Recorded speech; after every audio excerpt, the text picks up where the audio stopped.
Well, a very good afternoon and a happy new year to you all, and welcome to 2024.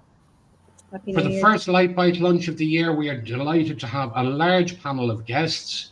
We are going to talk all things books. We've a range of authors from a range of different genres here.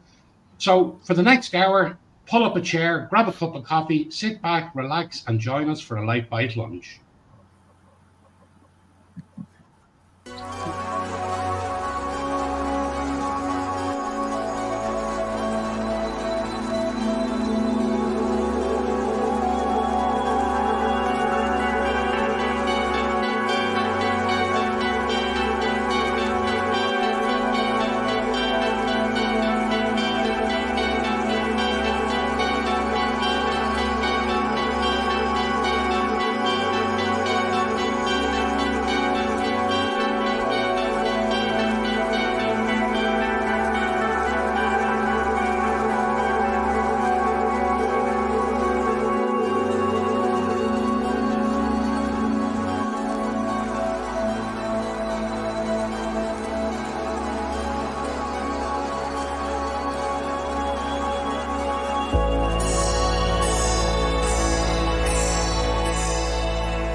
Well, yes, indeed. And Brendan, you did indeed predict it. The Gremlins are in action. And apologies to anyone who's trying to watch this on Facebook. There are currently a technical issue there with Facebook, but we are trying to resolve it. But if not, we will actually post the recording out on Facebook after the show is finished. So, good afternoon, one and all. Great to have you with me. My guests this week are Brendan Murphy, who has written a book about his journey back from Ukraine at the start of the war. We have Claire from Clever Little Handies, who has a book in relation to teaching infants sign language. We have Naomi Lee, who has done a fabulous tabletop book of pictures from around the lovely Leitrim.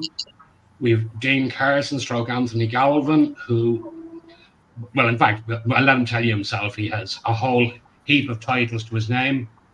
And we have Mark Duffy, who's the author of Louds Rediscovered. And they're all going to tell us a little bit about their own books themselves. But I'll quickly run through each guest and ask you just to tell us a little bit about yourselves, what you do, who you are, and then we'll get into the discussion properly. So we'll start with yourself there, Mark.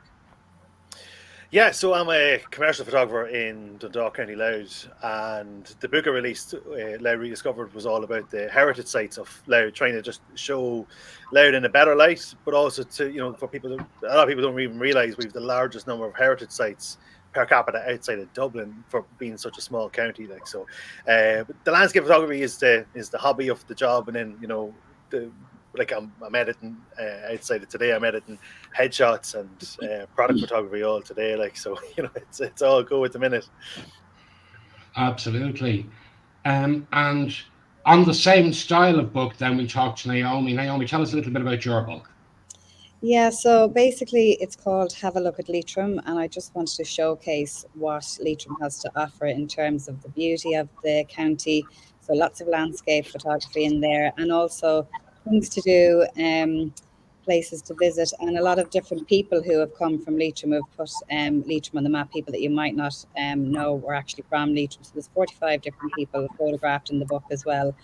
So yeah, it's just to show what we have to offer and to showcase the county with the smallest population, but all it has, it's fantastic. So it's nice to put it all together in a coffee table book. The smallest population, but the biggest heart. That's it, yeah. Okay, absolutely. And Claire, great to see you as well. If you want to tell us a little bit about yourself. Good to see you too, and Happy New Year. Thanks for having me and having all of us. It's great to kind of get together in a panel, a bit less daunting when there's other people to talk. So Clever Little Handies started 5 years ago. It's a baby sign class that I started when I couldn't find a baby sign class to do with my son, and it grew from there. I've won a few awards, and I published my book last year, so September it arrived, and it's got the Irish Sign Language alphabet, and then signs that you would use with little ones like nappy and wet and dirty more. They're always asking to do everything again. So I have already started kind of getting the wheels in motion for my next book, which I hope to have in another couple of months. But it's available in about 50 bookshops now at this stage. I kind of had to go around door knocking because the larger bookshops just weren't accepting new submissions when I kind of got round to getting my head around, because it's self-published. So I'm just figuring all of that part out. But it is available in about 50 bookshops. You can find them all on my website. Great, and we'll have details up of how to contact all of you and all of your websites in a few minutes. So, Dean, we'll come on to yourself next. I know you have a lot to tell us about. Yeah, I have a few more books out than most people. I was traditionally published for years. Since I was a child, books have been my life, reading, writing, and I've always wanted to be an author. And I got the chance in 2002. I was a journalist. Well, I was a retired journalist, and a colleague of mine got offered a contract to write a book about the Limerick crime gangs, and he said no. He wanted nothing to do with it. And I said, well, sure, I'll ring the publisher and see will they take one off me. And they did. And it started me on the journey. And I've had about, I suppose, 12 or 15 books traditionally published. But the publishing landscape is changing massively. And last year, for the first time ever, self-published authors passed out traditionally published authors in terms of average income. And I've noticed myself that the advances authors are being offered by traditional publishers have been plummeting. My first book 20 odd years ago, I was being offered between 5,000 and 10,000 as an advance.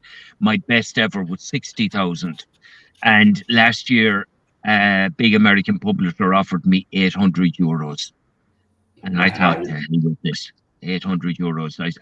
I told my agent to tell them to send back a message they could wipe their arse with the offer. Now, I think she phrased it slightly differently when she rejected it, but that's how I felt. So I'm exploring self-publishing now, and that's what I'm going to be focusing on for the foreseeable future. I'm going to try to bring out 2 series of thrillers and see how it goes. Absolutely. And just to explain, so there's full disclosure, I actually know Anthony. We were discussing it there recently, and we were discussing how long it was we actually knew each other, but it actually works out. It's just over 30 years since we first met. And yeah, I mean, in that time, he has spent a period of time working in Lapland. He has done, the guy's done pretty much everything aside from the journalism, the writing, the whole lot. He's something like yourself, Brendan. He can turn his hand to pretty much anything. So why don't you tell us a little bit about your book, because I think your story is also fascinating. So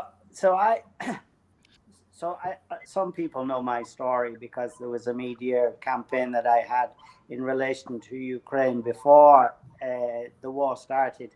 For whatever reason, Putin decided to invade a few kilometers from my home in Irpin on the first day.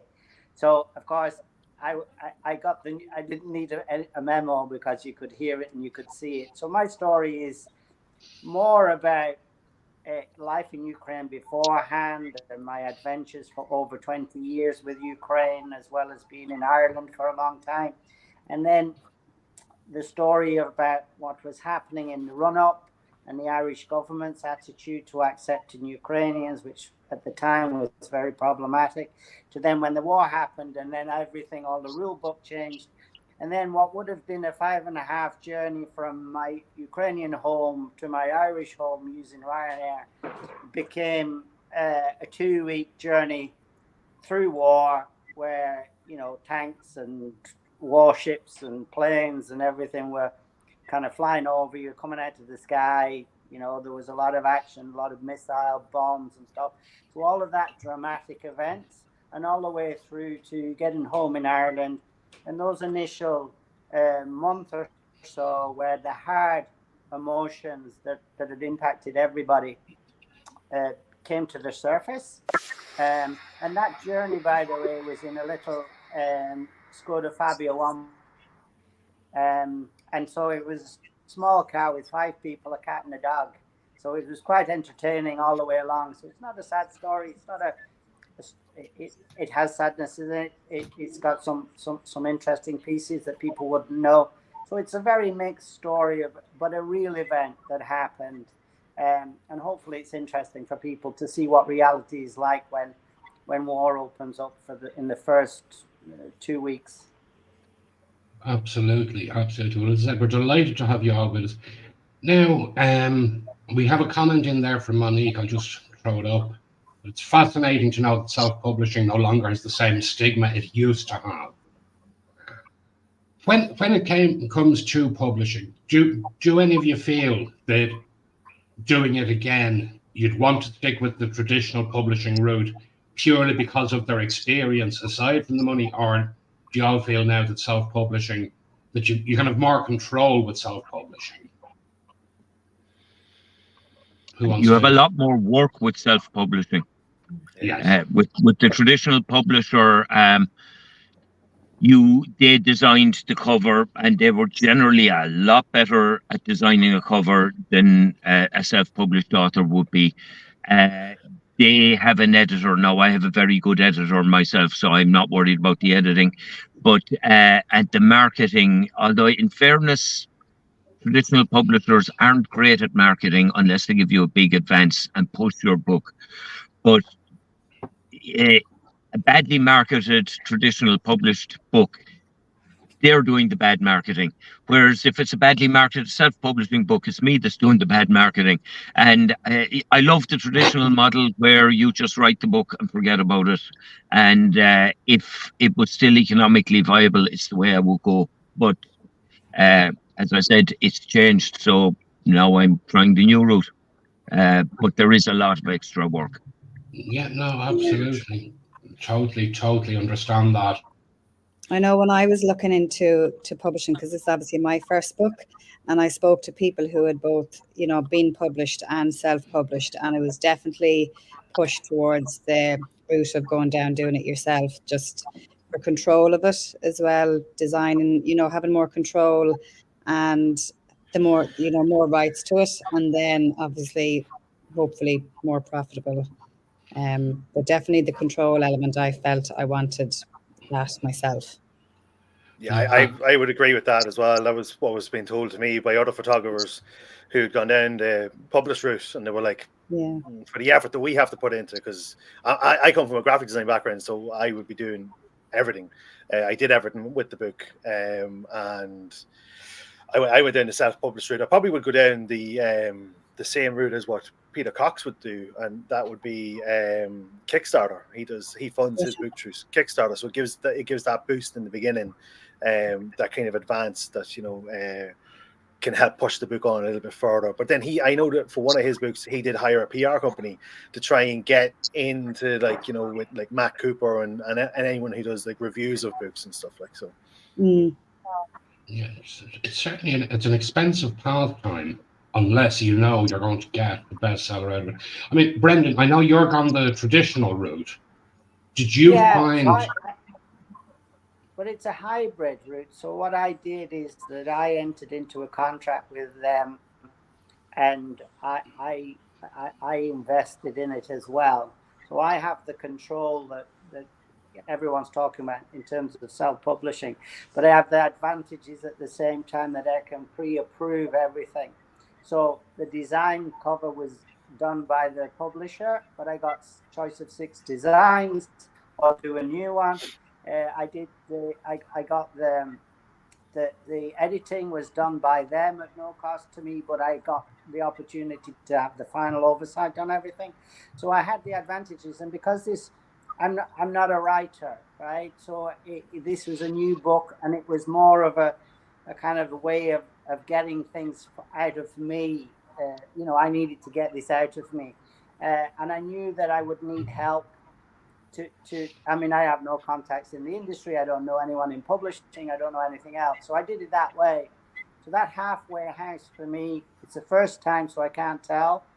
But definitely they have the connections. They have the resources to get good people to do good work. And my experience has been that it has been good work. And then I've just picked up the pieces. I would never be able to do it myself on my own. And I think people who do that you know, I think you have to be very determined and very single-minded. And I don't know. Well, in my circumstances, I needed to find work, and you know, because obviously when your house is bombed and you lose a lot of stuff, you've nothing. So I needed work, and you know, you need income. I wouldn't have been able to self-publish in those circumstances because I wouldn't have had the money. Yeah, but in that regard, do you feel that there was things you had put in the book that through their editing staff they came back and said, well, look, we can't really say that, or can we change this? Yeah, naturally they would say, we don't know what that means. You know, when you're writing yourself, you write and you miss words because you don't communicate it. How you read it, you fill in the blanks. And one of the excellent things the editor would say, that sentence there, it's not connecting with what you're saying, and I don't understand it. And it passed through 3 different editors. So there was a first cut, second cut, and third cut, the final one. And it was very helpful for me because they just basically marked certain sentences or paragraphs and said, this here makes sense if it was on page 22, but it's on page 65 or 100 or something. And I don't understand it, you know? I know you're laughing, but you know what I mean? Because your head doesn't work that way, you know? No, that's the exact feedback you'd need. Yeah, absolutely. And I'd say, Jane, you probably have similar experience both through the journalism and through the writing, whereby you'll come back to something and you'll be like, what did I actually mean when I wrote that?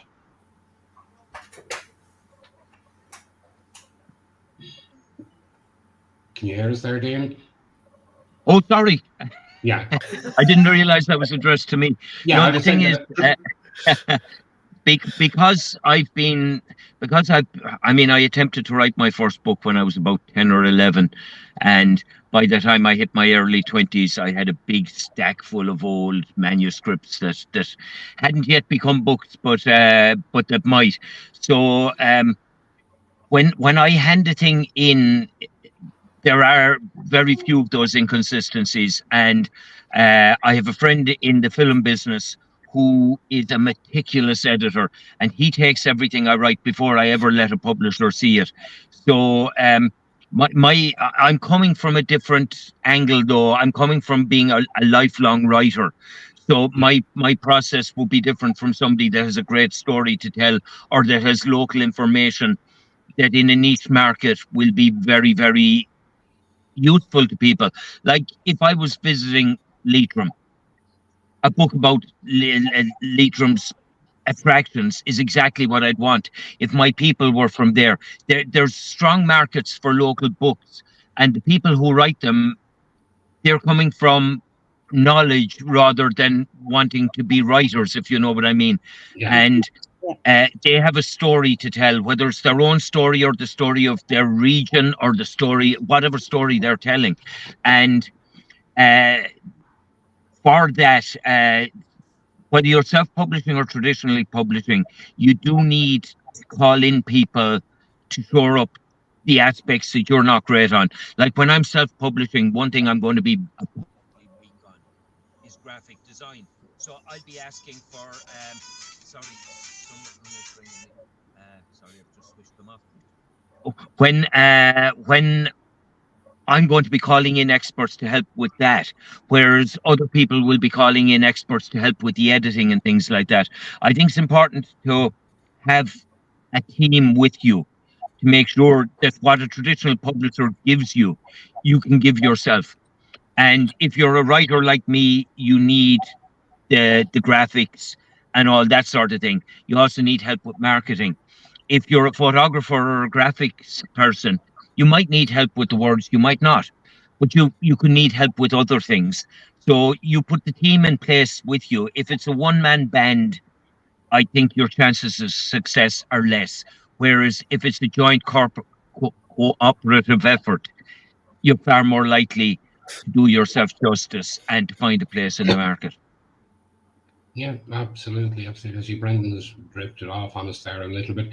Claire, your book is coming again from a totally different angle. It's coming from an education book as well as having some form of entertainment contained within. Yeah, and it's kind of it's a glossary, so it's like one word and the image, you know. So there wasn't too much edit. I didn't need an editor. I just, you know, gave the manuscript to a few friends and was like, just check for any spelling mistakes there. So I'm kind of got it reviewed that way, rather than a hard edit that you'd need like it to be culled 2 or 3 times. Yeah. And again, the advice I got, like I was up for an award, one of the social media awards, the Sockies, with O'Brien's Press, and I had brought my prototype with me, and I was like, oh, here, look, we're in this category together, and look, here's my book, and could I get a meeting with somebody? And they were like, oh, we're just not accepting submissions, and maybe you'd be better off going to Little Penguin Books or something, a kid's book, like specifically for children. And then someone else, I was on a course, the Entrepreneurs Academy, and someone in that course said to me, you know, I did a lot of work in that area, and you might be better off going self-published because you have your own cohort of people. You teach a class, you have 15 people coming to you for a 4-week term. That's 15 potential buyers every 4 weeks. You've got another 15 people. You've got your own website. You've got the libraries. I was doing classes in the libraries during lockdown, so for 27 of the 31 local authorities. So I have all those contacts. So she kind of really said, you know, don't be setting yourself up for Marina, I'm on publishing houses. Oh, sorry. So don't be setting yourself up for knockdowns from like publishing houses, and just go for doing it yourself. But because the hardest thing actually I found was because it was a board book, instead, like all the pages are hard, like it's for babies. That was the trickiest thing. So there's no printer in Ireland that does these hard books. So that was, and then it's more expensive that way. But then I've got all the control of it. So I don't know, swings and roundabouts. Absolutely. Right, Marina, we're just going to take a quick break now for this.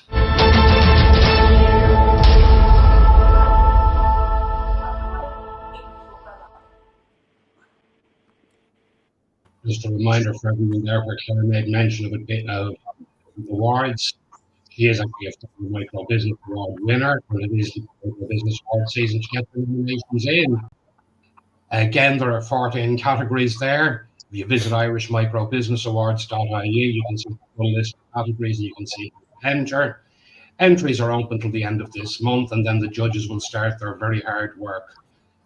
I can tell you that in the first month of entries, there is, I think it was 172 entries short of the total number of entries for last year within the first month this year. So the judges are going to have their work cut out, and it's going to be a great event. The finals are going to be held on the 26th of October in Knightsborough Hotel in Trim, and tickets are available now. You can email microbusinessawards@gmail.com with the subject tickets, and we'll get back to you with your invoice for whatever number of tickets you want. And do come along. As I said, it is a brilliant night out. It's very relaxed. It's very informal.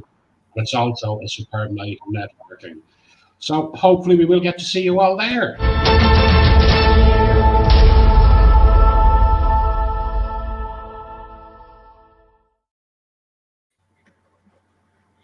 So that is the little promo for the awards, which is most important to us all, because at the end of the day, getting that little bit of recognition can make all the difference to, especially for micro businesses and micro business owners. So one question that every guest that comes on this show gets asked is, what is your favorite light bite lunch when you want to grab something quickly? So what we'll do is we'll start with the two who haven't been on the show before. So we'll start with yourself, Dean. For you, what do you like to grab on the go? You know, recently, I mean, you've known me for 30 years, and I'm not a small man. I was about 130 kilos about 3 years ago, and I was diagnosed with diabetes and told to drop a bit of weight. So I'm down to 90 kilos now. But what I love for lunch is a couple of hard-boiled eggs and some tuna. And it gives me a kick of dense nutrition. I love it. I do like my food, but a couple of hard-boiled eggs and some tuna, or maybe maybe a smoked mackerel. That would be my ideal lunch. Something that I'll enjoy, and at the same time that's packed with nutrition and that won't put me back up to the 130 kilos. Yeah, well, that's exactly it. And what about yourself, Naomi? What do you like to grab at lunchtime? So I have to follow Anthony there as well. It would be the eggs. So I'm big into my eggs. So I'd go like poached egg and bacon, brown bread. My mother's brown bread, of course. That would be my go-to lunch if I had to choose. Yeah, bacon and eggs, which I had today actually. I'm in Kilronan Castle here at the minute, so I had that this morning. Very nice, very nice. And Brendan, what about yourself? What's your current go-to for your light bite lunch? Abstinence, right? After all of the food of Christmas and New Year, it's just, please don't tempt me anymore. My will to live is at risk. Please take away the food. Just leave me in a small box and I'll drink water, and that's my mental response. Of course, my natural response is I'm always hungry and I'm going to go looking for what's left, and it's usually chocolate, unfortunately. No, listen, if that's what fills the gap, then the whole thing is, if you can try saying I'm going to be good, but if you know that chocolate is there and you say, oh yeah, I'm going to have a couple of boiled eggs instead. After the boiled eggs, you're still going to go back to the chocolate. So if the chocolate, go and have it. Absolutely. I have a box to the right of me and 2 boxes to the left of me. I can see chocolate is open. It's luring me to disaster. I'm on the rocks of disaster, but I can't get past those to get to the eggs or the salad, which theoretically I do know what a salad is, but physically I don't know if I've ever had one because I've no memory since New Year. Absolutely. Well, bear in mind though, if you really do have to do the chocolate and it's the eggs are what you want, Cadbury's do a lovely cream egg. Oh, don't be starting with Easter now. I'm only after eating all of the Christmas stuff. That's it. What about yourself, Mark? What's your New Year's go-to for your light bite lunch? Oh, I'm dreading lunches at the minute because I'm back at the gym, so it's going to be boring. 100 grams of protein. Oh, it's so boring. I still love a good chicken fillet roll, but that's that has to be put to the side now. I have no idea. I have to look and see what's in the fridge, but I know today's lunch is going to be absolute sheer boredom. Absolutely. And Claire, what about yourself? Yeah, at the moment it's the Christmas leftovers, so I'm eating pate and crackers, and I just finished. There was a box of roses yesterday that I just polished off, and I was like, oh, thank God they're gone now. Like I am getting like sick of it, but that doesn't mean I'm not going to stop. I'm still going for the rubbish and the box of biscuits and all that. So yeah, my lunches lately has just been the Christmas pickings, I would call, and the nice meats and stuff. I don't know. I get notions at Christmas time, and I have like a fridge full of stuff. I never have people over. But no, and again, I think isn't that something that every single one of us do? We buy for Christmas. Like there's never going to be a supermarket open again. Yeah. Oh yeah. Mm-hmm. Yeah. And I think for us, we're very lucky this year. We were actually going to be away. So therefore, absolutely everything, every single meal was not almost like a military operation. Everything was planned exactly how much of what do we need, so that we're in terms of traveling, it was going to be the smallest amount of fraud. We went over to Warrington from Airbnb. And absolutely great to get away, great to just switch off away from the computer the whole lot. And Cheryl still had some work to do in the background, but I said, no. I said, I'll bring my laptop with me in case of an emergency, but it never actually came out of the bag. So it was absolutely lovely in that regard. So I'm going to have just put up there so that anyone that's looking for your contact details for all of you. they're there. Mark, I know your book is sold out. It is indeed, yes. Yes, the last few copies have been designated for the Louth County Council, and that's all I've left now. And Actually, I tell you what, actually, just in regards to people like talk about the self-published, I contacted different, not publishing agencies, but more like printing agencies, printing companies, and I got the worst advice given, where someone said if I wasn't doing a book launch, then ordering 1,000 books was a terrible idea, that I wouldn't get them sold. And it was the worst advice I ever listened to. I should have just stuck to my guns and said, I'll buy 1,000 copies. So they bought 200, sold them out in pre-orders, sold another 200 the week after on social media. I had 400 before the first batch even arrived to the house. And the problem is when you self-publish. For me, I was trying to advertise the Louth County area as much as possible, so I kept my margins as low as possible, and that just added into that. You know what I mean? So, I would just be careful when people are looking down the self-publishing route. Just be careful of the advice you're given, because not everyone's giving you the right advice. Mm-hmm. Absolutely. And Naomi, how did you find it in that regard, like in terms of when it came to ordering and deciding how many to print, etc.? Yeah, so well, what I didn't get any support or funding either, when I was looking for it from groups. Not yet. My door is always open. If there's another order coming in, I'll keep that open. So what I did, I just went to different businesses in Leitrim for sponsorship, and they were printed in the acknowledgements as sponsors of the book. And then I had to put money in myself, of course. And I had an editor then, Homebred Designs, Ronan, who did the design of the book, and then everything else was myself, the photography and the editing. So yeah, for me, it was just, I did a book launch, and it was just kind of word of mouth then, and there was a spread in obviously the Leitrim Observer, and then it was just different contacts that I had through the book as well. You know, Charlie McGettigan is photographed in the book, so he had me on Shannon's side. Then Claire Byrne, her good husband is a Leitrim man, so she had the book, and then, you know, Joe Duffy had me on his show, so it was kind of just word of mouth that way. Different people who had the book were contacting me then to share it, I suppose. Nora Casey is photographed in the book, so her mum is from Leitrim, and she has her holiday home in Lochrin in Mohill, so she had it in the Woman's Way. So there was lots of nice plugs like that I was lucky enough to have. And it's a lot of expats as well, you know, from Leitrim, people abroad. And I'm, you know, getting emails every day, people who are getting the book. It was an ideal Christmas present, I suppose. It's your coffee table book. So it was, you know, I just self-published in October. So it was just the right time for Christmas.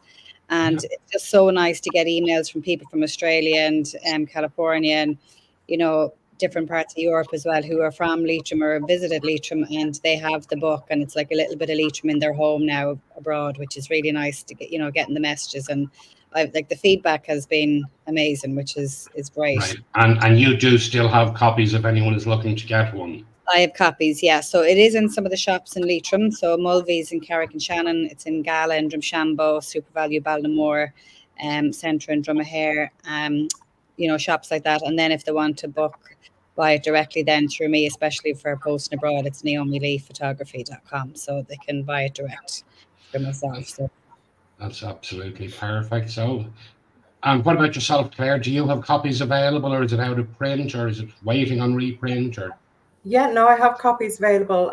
So it's on my website, and then if I'm doing classes, I have a box of books in the boot of my car that I bring around with me. And then it's in about 50 bookshops, so it's in all over the country. So it's O'Mahony's in Limerick, and Kenny's in Galway, Fibes and Scribes. Again, yeah, there'll be full details on your website of where people can get it. Rather than people trying to listen, did I mention the shop in my area? So because I'll forget someone, won't I? No, absolutely. And Jane, I know from some of your TikToks, you've been trekking around the country with some of your books as well. Yes, I have. No, my model when I write the thrillers will be Kindle. Kindle accounts for roughly a third of the book market, and self-published authors tend to do well on Kindle. because it's all digital marketing, and if you can master that, there is a market. Now, I have also written a children's book, and as you know, Rory, I am a children's entertainer. It's what I make the majority of my income at the moment. In fact, the reason I'm in a car is because I'm on my way to a gig, and after this show, I'm going to be putting on the top hat and going out and pulling rabbits out of a hat for a group of kids. But I met a children's entertainer in the UK in October, and he told me that he does theatre shows, and you know the way you'll sell junk and cheap old cat after a show. He doesn't. He sells his own books, and I thought, wow, that's a wonderful idea. And I had written something years ago and given it to my agent, and it never found a home. So I self-published it, and I've been going around the country giving this into bookshops, and some have been taking it. Some have been very friendly. I think they sold out in the Ennis bookshop, which was great, my hometown. But anyway, for the kids' book, I'm going to put it in bookshops and I'm going to sell it at my own shows. For the adult books, it'll be mainly digital, and so I don't. With print on demand, you don't need a stock anymore. Now, if your book is like a photography book, you need physical stock. That's no good as a digital product, and you need the best quality print. But if you're writing thrillers, it's the words they want, not how they're presented. So I'll be mainly digital. I expect. Grant and Brendan, yours is going to be with us in a very short future. We were hoping a copy was going to have arrived this morning for in time for the show, but it hasn't arrived in the post today. So we're So my publisher is I'm scheduled for publication January. Okay, so I'll get 2,500 personal copies for distribution that I will do, and then they'll manage the rest. They have the relationship with Amazon and all of the other booksellers on that. I'll learn how good they are when they do it. And they need to schedule some meetings. They emailed me yesterday on the publication plan will be issued by the end of this week. So tomorrow, we've got today and tomorrow to do it. So we'll see. And it's a bit exciting from that point of view because it's unknown, never done it before, heard a lot of different things. I know my experience will not be the same as anybody else's. It's an unusual book. In the sense of like not many people get to experience what I experienced, so I don't know whether it will be interesting for people or not. But they're based in London and New York, so their canvas is much bigger than a local area. But one of the things I will be doing is when I was driving from the place where they were attacking and coming through, there were many Irish journalists personally contacting me, not for the story but for the concern. Really kind, generous people, and there were strangers who would send me messages that say there's a safe house here, there's a safe house there, go to this place, go to that. So there's a lot of personal commitments that I want to meet by sending them that book personally, and I'll be doing a good bit of that as a thank you. It's nothing to do with publicity, but they were genuinely worried. And I'm pretty sure, well, I know that the Irish government were afraid because if I was killed, it would be the fellow who was on the telly who was killed because you didn't let him in with the family. And that could cause a problem that the government wouldn't want. So I, including the senior advisor to the Taoiseach, who rang me at the time of the bombing happening and said, Brendan, you got to get out and you got to make sure you don't get killed. So he'll get a book as well. You know, good advice. Don't get killed. You know, better advice. Let me out of the country before they actually attack. Thanks. Absolutely. Absolutely. Well, I know that I was in communication with you at the time while you were making the journey, and it was nice. It was nice to be able to get the updates to know that you were still safe until such time as you did get out. And I mean, and I can't explain how you've no idea how important it was for having that communication, because, you know, you're driving on a road with a tiny little car. It's a frosty, cold road. You were stopped. Russians were landing, Ukrainian army were stopping you, and they were going past, killing all the Russians, then saying, okay, you can go now. All of that was happening with warships and cruise missiles that are happening to your side, right? And then stopping in places in the pitch black, you know, with children, with tiny babies just born, people panicking about running out of fuel, all sorts of things that were happening.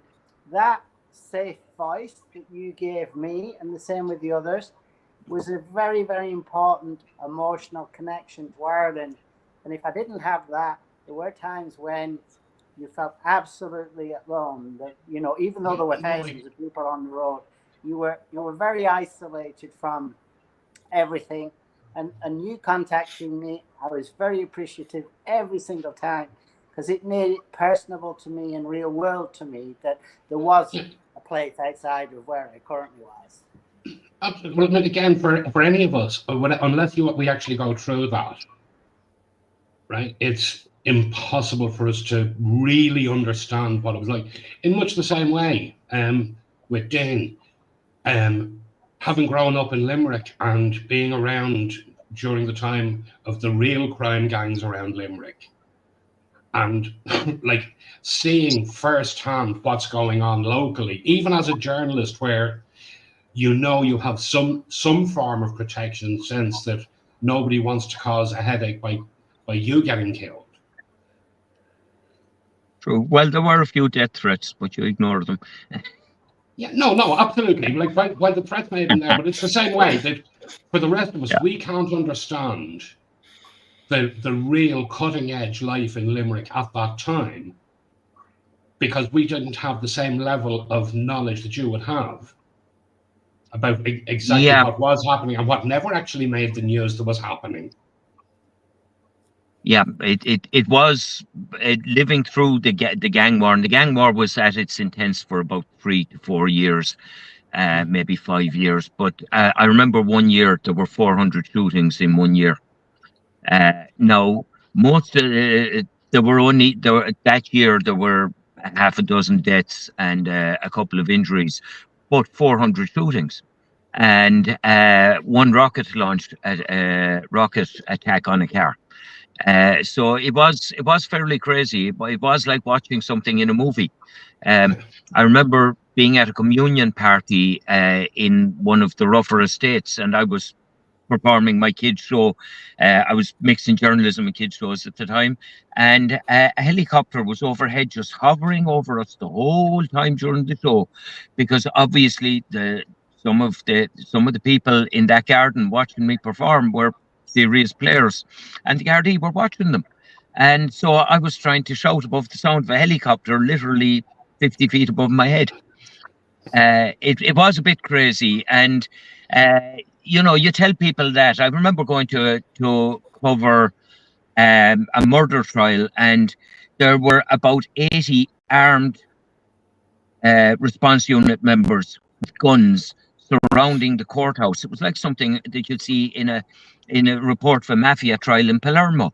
But we actually, in Limerick, in the court, the circuit court, we had a ring of 80 armed policemen surrounding the court. And people outside don't realise that it did get that intense. And in fact, there were people living in the calmer parts of Limerick who never realised it got that intense unless they happened to encounter it. That's the funny thing. There were lots of people in Limerick who never realised that Limerick was, for a short period, one of the most dangerous cities in Europe.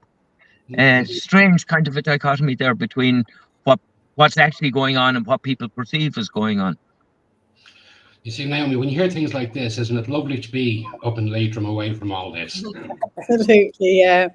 Oblivious to it all. Yeah. Although Leitrim over the years has had its own problems. Oh, of course, yeah. Well, I think every county there's always something, but yeah, I suppose one of the things that I wanted to show as well, a lot of people associate Leitrim with kind of hen parties and stag parties. That's probably the only time they've been to Leitrim. So for me, like, I wanted to show, other than that, what there is to see and do. And if they are coming for a hen and a stag, what else they could do in the weekend as well. So, there was that kind of, as much as the businesses and stuff in Carrigan-Shannon were grateful for that, I just wanted to show what else we have to offer. So that was definitely part of the plan as well. And absolutely, and of course, not forgetting PJ Rigney's Shed Distillery. Of course, yes. Those are like a little tipple of gin. The famous gin, Well, and that's definitely put Leitrim on the map. People mightn't even know where Leitrim is, but they've heard of Gunpowder Gin. So that's he's massively successful. I'm delighted. And again, the lovely thing about the tour there is it's short enough, but yeah, full of information, really entertaining, but it doesn't drag on for hours on end. So it's one I personally have done it and would say to people, well worth doing. Such a fantastic establishment, and it's just properly done. It's really high end. It's lovely. It's great thing to do if you were in the county, for sure. Absolutely, and the cafe next door to it again, outstanding. All fresh local produce, so really, really good. Well worth visiting. Yeah. Claire, you've been very quiet in all of this. I love Leitrim. I don't know why.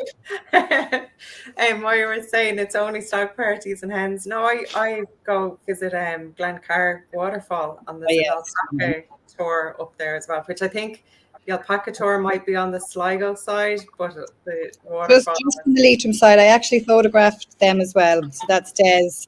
The alpaca. So I photographed him with the alpacas up in the hills, and so it's just on the Leitrim side. So basically, the Devil's Chimney, half of it is Leitrim, half of it is Sligo. So the Devil's Chimney is the highest waterfall in Ireland, which I always thought was Powerscourt, but it's actually the Devil's Chimney. So the alpacas is just before the waterfall. So just on the Leitrim side, just about. And there's a gorgeous playground just at the foot of the waterfall as well. Rooms there, it's fabulous. That part's really nice. Love going there. My kids love it as well. Actually, my son he's 5 and he's like, when are we going to Sligo again? When are we going to? Because he doesn't know the difference between the counties yet, right? So when we go, we're staying in Sligo. So he'd be like, when are we going to Sligo? Really nice part of the world, for sure. Yeah.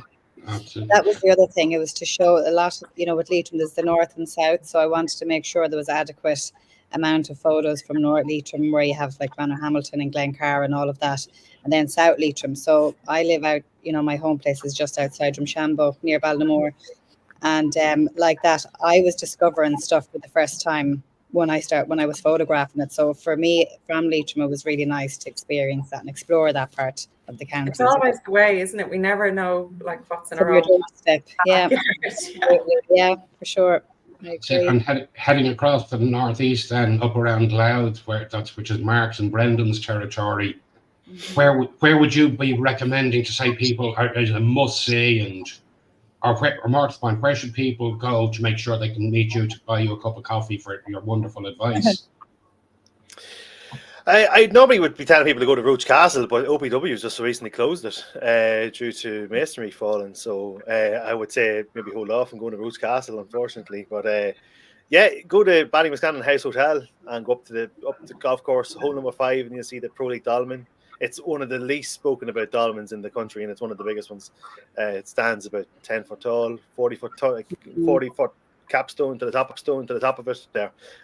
But yeah, there's just loads of you can ping pong from Dundalk to Carlingford. There's loads of spaces. Even like Joe Biden, his ancestors are buried in Kilwara church ruins. When he was here, we actually got the county council gave a copy of my book to him, and I was just cheeky enough to say, "Can we give him a print as well?" So I got a frame print of the Kilwara with the Milky Way behind it. But through all the messing of the storm when he visited, nobody from the county council got meeting him. The gifts were given, but they never got actually meeting him at all. Like there was more efforts put into Ballina. Yeah. And Brendan, you being up at Carlingford as well, where would you say is the place people really need to visit? O'Hare's. Well, PJ. Yeah. Well, to be honest, you see, I live in the Cooley Mountains, and if you go somewhere else in County Louth, it's perfect because I want it all for myself, right? But to Mark's point, there is such history, ancient history, in the countryside around County Louth. It's perfect, and there are places that you can go to see. A lot of people like to go to a village. You know, Carlingford has a lot for a lot of different interest groups, but don't stay in the village. Walk up to the mountain, right? There's the abandoned village, the ghost village. Yep. That it's a terrible tragedy for the Irish people, but it's something that people should go and visit to see it, because that was across the whole country, and it's an invisible thing, and I know Mark will know it well. These Barnabé, places, Barnabé, these places, County Louth is for you to get your boots on and walk, in my opinion, right? And there's plenty of places. You can go to Dundalk. You can go to such a on the coast. You could drive down there and stop in any place. There's 100 different little villages that you can go to. So what I would say is, don't have a plan.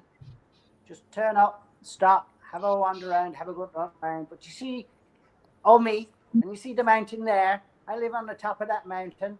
So if you go everywhere else, that's cool, because that bit me is mine.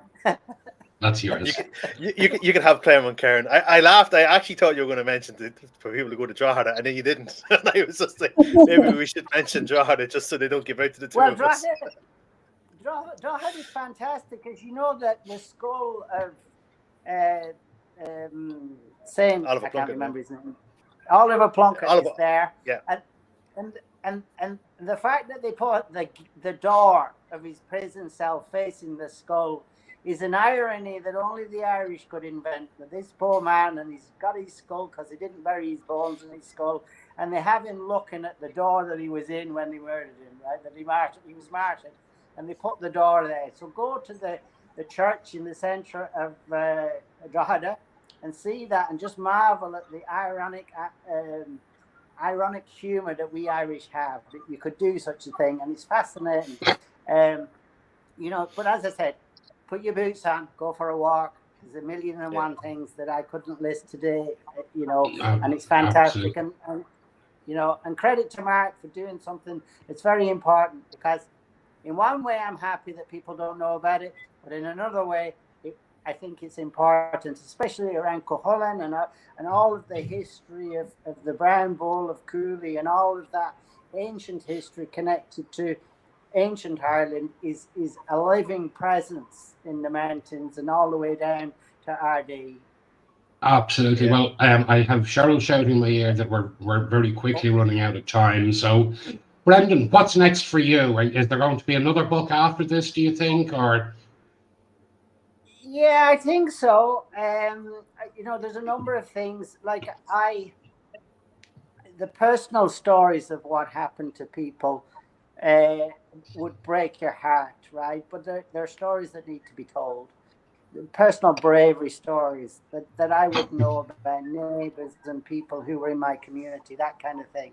And I kind of, if it's a success and there's an interest in the first book, just simple stories about people living in a cellar, hidden, barricaded in, so no one knew they were there, and an old woman crawling in the dark under at risk of being killed, and dropping a plastic bag of food and bottles of water in it, and then crawling all the way back, and I'm not talking about 1 day or 2 days now, I'm talking for a month. The occupation was over a month. Absolutely. And doing that for people who were complete strangers to this old woman.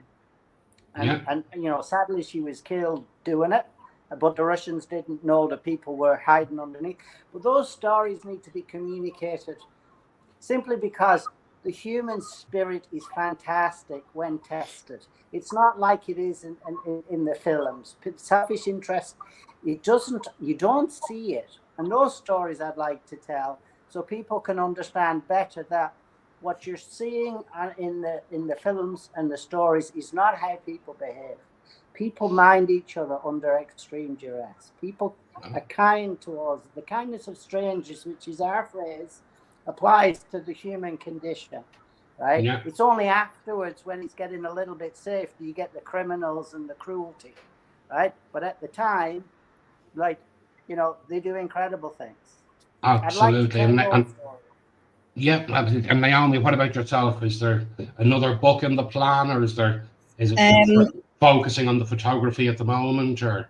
Yeah, well, the Leitrim book at the minute. So I'm bringing this out to New York now. So let's have a look at Leitrim.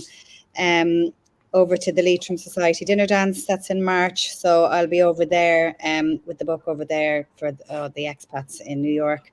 And then photography wise, so although my home place is in Leitrim, I'm living in Meath in Dunshaughlin. So I suppose my content now for the next while will just be in that more local to Meath. But still, every time I'm up and down home, I'll have the camera out. But yeah, so the Leitrim book still ready to order, and I'll be in New York with that next in March, and then local content then for photography. Great. And Claire, what about you? What's next for you? More books, and I just got the the 3 for Business, 3, the phone company.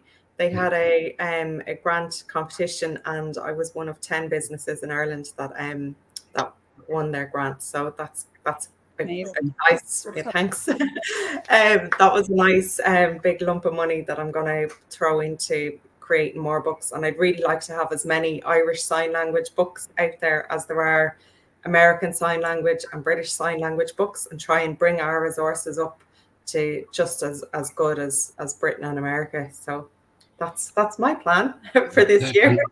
Absolutely. And Mark, what about yourself? What's next for you? I'd say for bookwise, I have an itch for doing more, possibly expanding out, similar to what I did with the Loud, but do for each province. It's just going to be trying to line up what I did with Loud, with going to different hotels and all of that, making sure that I went as in depth as I could to try and replicate that across each of the provinces. Would be probably logistically very difficult, but that'd be the plan over the next couple of years. But before I was on this call here, I was considering going down the published route, just because it would be easier just to get it into more and more shops. But from speaking to everyone here, I think I might go down the self-published route on it. So that's the plan over the next. If I can get some agreements with like OPW and stuff, maybe just to give me permissions, because you can't even, like for instance, you can't even get onto Newgrange. So if I can't get onto Newgrange or Nowt and Doubt, there's absolutely no point in doing the rest of the county, because they're the huge places, So that's the difficult side that I foresee on it. Not the publicity or anything out there. It's actually getting to the right places and having the facility to actually get the best of the photos I can get off these places to stack up to the previous book, Absolutely. And Jane, what about yourself? I know you've said you have a couple more in the offing, and I presume while you're working on these, you're still writing in the background on other bits and pieces as well. Oh yeah. I have 4 out of 5 books written for a series about a hitman with a conscience. He only eliminates the baddies. These are 2 of them. They're set in exotic locations around the world. Those will be rapid released from maybe May onwards, 5 of them in a row. And then I'm also working on a crime series set in a fictional village in West Cork that's a little bit humorous. If anyone remembers Hamish Macbeth, I kind of like that sort of feel, cozy crime thriller, whereas the Nick Hunter Hitman with a Conscience series is hard-boiled crime. But I would hope in the next 18 months to release 10 thrillers. As I said, the first 5 are written. There's a couple planned. So it's just a matter of hitting the keyboard and typing, which is the pleasurable part of being a writer. Absolutely. Well, listen, thank you all so much for joining me today. To contact everyone, it's markduffyphotography.com or naomileephotography.com or facebook.com/Jane Carson Tales. To get Claire, it's Clever Little Handies, or janecarson.com, or cleverlittlehandies.ie for Claire. And to get Brendan, it's best to search Brendan Murphy on LinkedIn, and you'll see him smiling back at you there, and you can click on. He'll be more than happy to get in touch with you. We will be back in 2 weeks' time, back to our normal 30-minute format, and I'm absolutely delighted. My guest in 2 weeks' time will be the Irish Queen of Comedy, June Rogers, joining us. So until then, I'm going to bid you all a very good afternoon. Thank you once again to my panel. It's been a delight to have you with me. We're gone over the hour, so we have to head off. Thanks very much. Good afternoon. Thanks so much. Bye. Thank you. Thanks for having us. Happy New Year.